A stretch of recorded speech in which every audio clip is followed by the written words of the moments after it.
ole thlir tu te zawa in chi bai le vek ole na hei mizowa chuanin onu ka ti ber mai bi se ti anin lathara ron nei a chuan opa ka ti ber mai bok are san lathara ron nei boka emite pani onu ber le opa ber ka ti te hi ron duit se kan chak khopa chuan hei an hre thiam lo tura kan ngai lo de uleka an music video hi han compare ni chuang lovin han duit chho tir chin ka cha kha chu akan edit dona min lo hre thiam sham ta sela an du zong alo ni lova an du lo dan dewa ka lo ti ni chuan min lo hre thiam ta sela ngai dam ka til ngal bokani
khan ni ta ha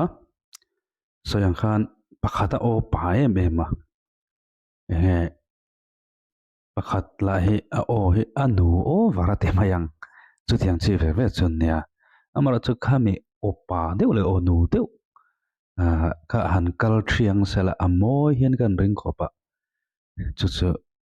duai tur hianin kan eat ang reng khop maya an o hi ein choi don hiani top mai ne chuan he la bi jati la hi nia tlema zong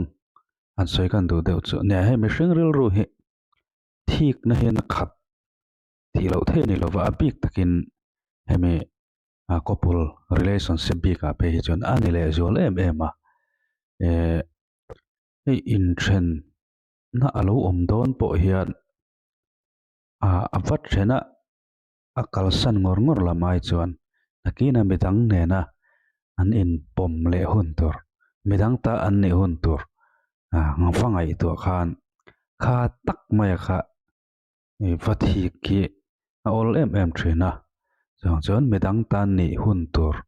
ngai ngam lo na awang hian in thren te po hi nge a har sat chang ka om fo thren ti lo thei kha ani lo wani ai thlak chun som zela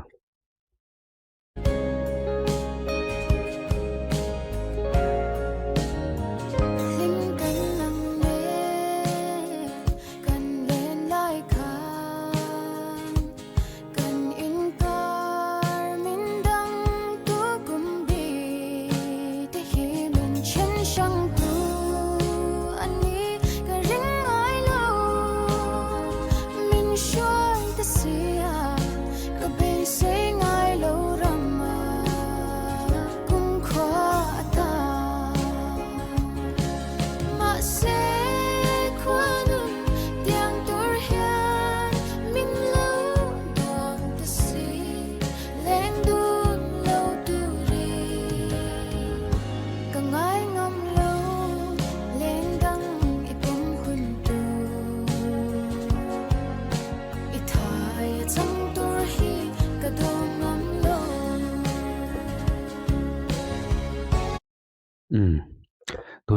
ani le thau ta a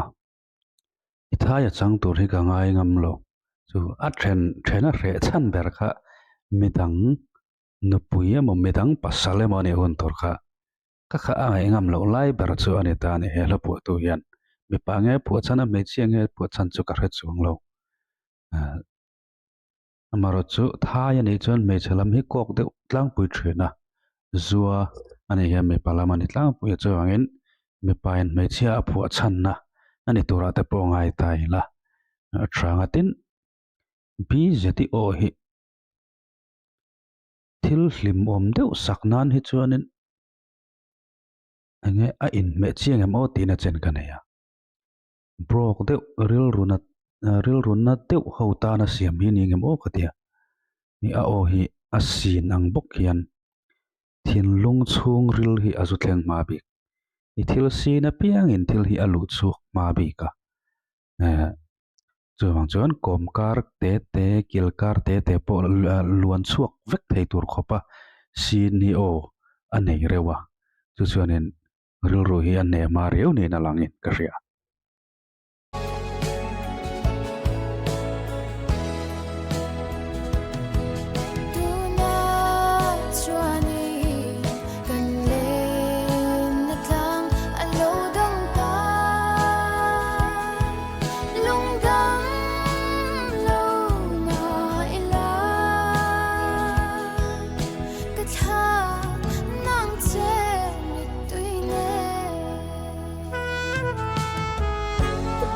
Fan môi về cái lai music còn lụt sập chuồn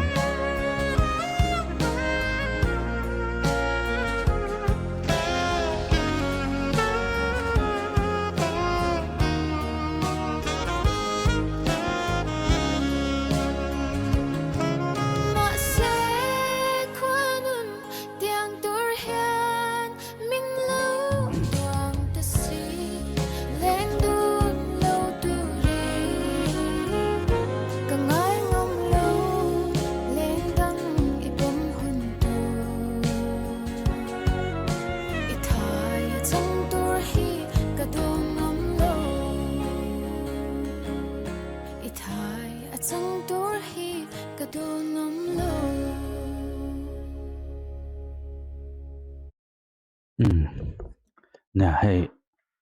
alla nei tu tak tak apua tu tak tak ate hi nè anin garden mun hi ui khomuna oman ni lo wanga in chen he an ang riu maya chuwangin an khongai thlak ang reng ka dia tin a pakhat zok ana zok te hi chu an om don ngai ti a hriat theia chuwang chuanin nge kar hladi an tiang chi kha ani melama ro chu tunlai khovela chuan phone te in biak pona man ro thatak tak a om to na khovela ania chuwang chuanin hemi an len dun theilo na tur tak mo in khata an khosak dun theilo na tur chan bulpui bernia lang ro chu rin om lo na ani ati thayang chan chu rin om na nen chuanin karla tak tak te po anin nei tho tin a hla po ena a soyang bokin khuanu ruat anni lo te po ani theya chuti ruale ro chuan khuanun min ruat khuanun na ruat theina tur tan chuan a ale lam ve ve rin om te po hi thil tul tak nein ka ria chuan soyang khan are sale bi jati hian project ron nei dun se ati khop mai